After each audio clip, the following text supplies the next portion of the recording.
Move now back to the middle row. Good evening, doctor. Sales manager from shipping company. Is the hell and paradise are there? How as a common person I believe? I don't believe in any religion. Well, ask the question that, how do I know there's hell and heaven? How will a common man believe? I don't believe in a religion.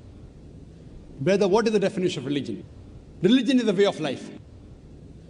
How you lead your life. Many people say that, I don't mind, I'm just a human being, I'm born, I will do test and error, and I will know how to lead a life. For example, you go to a forest. You are going to a forest the first time. You don't know whether the fruits are poisonous or not. If you start eating any fruit, you may end up eating a fruit which is poisonous and you may die. What do? You ask an expert. Right or wrong? When you get sick, who do you go to, brother? When you are sick, who do you go to? Why? The doctor is an expert in treating sickness, correct? You can't say, I am a human being, I will treat myself. No. That's what the Quran says in Surah Nahl. The Quran says in Surah Nahl chapter 16 verse 43 and Surah Anbiya chapter 20 verse number 7, Fas'alu ahal zikri in kuntum la ta'lamun. If you don't know, ask the person who is expert. Similarly, to lead a life, we have to ask the expert. Now, who is the expert? Who is the expert? The person who created us. Who created us? It's Almighty God. So, we have to follow the commandment of Almighty God. If you do not believe in Almighty God, you should listen to my video cassette, Is the Quran God's Word? Where I have proved logically and scientifically the existence of Allah subhanahu wa ta'ala. If you are an atheist, are you an atheist, brother? Are you an atheist? Pardon me? Are you an atheist? No. Not an atheist. So what do? Do you believe in God? Actually, I believe in the power. But fine. That means you believe in God. You want to call it power, you want to call it supernatural, you believe in God. It's like I believe something. Something. You don't know the name. That name is God. You may call it power, you may call it anything. If you don't believe in God, then you listen to my video cassette, Is the Quran God's Word? If you don't know who that power is, yet you listen to my cassette, Is the Quran God's Word? Where I have proven scientifically, undoubtedly, existence of Allah subhanahu wa ta'ala, and the Quran is the word of Almighty God. Now coming to your question, if you say about power, that means you believe in a religion. Because religion by definition, according to Oxford Dictionary, religion means a belief in a supernatural controlling power. Power word is there. That means you believe in a religion. Religion, according to Oxford Dictionary, means a belief in a supernatural controlling power, a personal God or gods that deserve obedience and worship. That means you believe in religion, you don't know the definition of religion. So don't say, I don't believe in religion. Religion is English word, brother. Religion is English word. If you open the Oxford Dictionary, it says, religion means a belief in a superhuman controlling power, and you believe in a power. Or a personal God or God that deserve worship or obedience.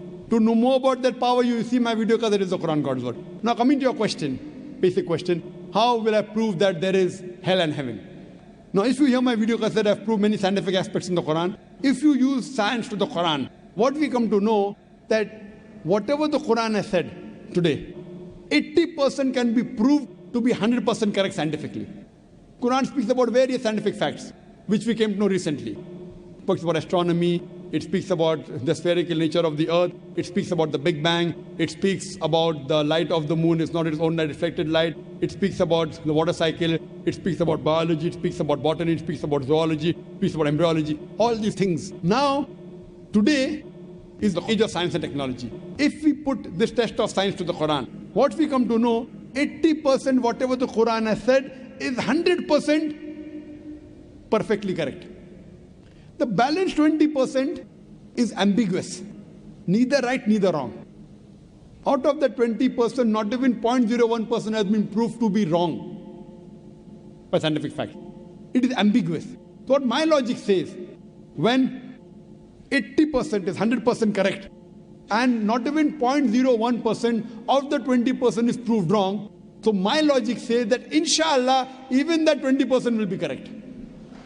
It's a logical belief. I being a medical doctor, Quran speaks about astronomy, embryology, genetics, everything perfect. Then you ask me, brother, you being a doctor, you believe in hell? You believe in heaven? You believe in jinn? You believe in life after death? So my logic says, inshallah, even the other 20% in the Quran, which science hasn't reached up to that level. Science cannot prove it. Maybe science will prove 50 years later or 10 years later. But today science hasn't reached that level. So in this way, I believe whatever 20% which science hasn't proved to be right or wrong, inshallah, even that will be right. This is one way to prove about hell and heaven. There's another way, simple way, without reading Quran. Brother, I am asking a simple question. Is robbing good or bad? Robbing is good or bad? Robbing is bad. Bad. Yeah. Raping a girl is good or bad? No, bad. Bad. Okay, now I am asking you a question. Logically, I suppose happen to be the biggest mafia. Hypothetically. I am a big robber. You prove to me logically and scientifically. I am a very logical person. I am a scientific person. I am a logical person and scientific person. You prove to me why robbing is bad for me and I will stop robbing. Only one reason you give me. One good reason why robbing is bad for me and I will stop robbing. It hurts others. It hurts people. It hurts others. What difference does it make to me? If it hurts, if I rob 1,000 riyal, it is benefiting me. I can see movie. I can go to a 5-star hotel. What difference does it make whether it hurts others? Does it hurt me? I told you, prove to me why it is bad for me, not for others. I am least bothered about the others. Why is it bad for me? When I'm robbing 1,000, if it hurts him, no problem. What difference does it make to me? If it hurts somebody else, does it make a difference to me? I can enjoy, I can see movie. I can eat chicken biryani. I asked you, give me one logical reason why it is bad for me, not why it is bad for others. I am a big mafia.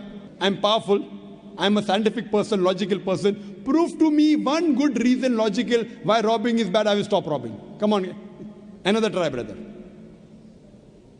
Another try. One more try. Why it is bad? No answer. No answer. Try. There are 20, 30 reasons, 100 reasons you can give. Actually, as you said, the religion means the way of life. Not religion. Why robbing is bad? Tell me. Don't go to religion. No. I'm coming to the point. No, not point. First tell me why robbing is bad. We'll come back to your point afterwards. I'll come to your point afterwards. When that is the way of life. Not way of life. Tell me why robbing is bad according to you. Why it is bad for me, I will stop robbing. Up to me, it hurts others. So, but what difference does it make to me when it hurts others? Does it hurt me? Of course, why it is bad for me, not why it is bad for others.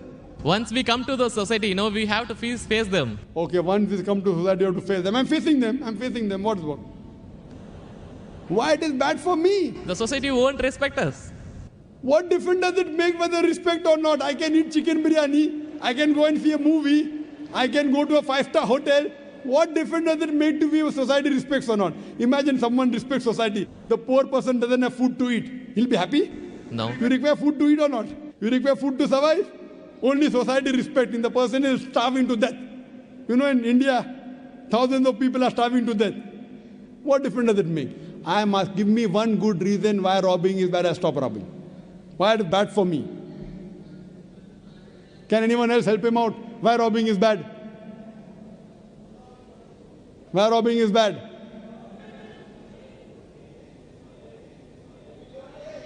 There are various answers. I'll help you out. You may say, police will catch you. Good logical reason. Police will come and catch you. Correct, right or wrong? Correct. But you didn't give the... I'm helping you out. But brother, I told you I'm a powerful mafia. The police is in my pocket. Ministers are in my pocket. Big mafia. See, all the top mafia, the police is in the pocket. They are on my payroll. The police is on my payroll. What will they catch me? Small robber like you should not rob. You will get arrested. I'm a top mafia. The police is on my payroll. Even the ministers are on my payroll. They are in my pocket. So small robber like you should not rob. Big mafia like me can rob. Another reason, I'll help you out. Maybe somebody will come and rob you. Yes. No one can rob me because I've got 100 bodyguards. All of them hiding behind the stage. Bodyguards. Small robber robs, somebody will rob him. No one can rob me because I've got bodyguards. Hundreds of bodyguards with AK-47. So logically, you cannot prove at all why robbing is bad. With all your science and technology, you cannot prove robbing is bad. So shall I take it in that way? It is to make people fear that, if you do wrong things, then when you die. What wrong thing? Where is robbing wrong? First you prove it is wrong, na? Where is robbing wrong? You haven't proved to me robbing is wrong. When you prove robbing is wrong, then you can say don't do wrong things, na? Therefore, what is good, what is right, you require a creator to tell you.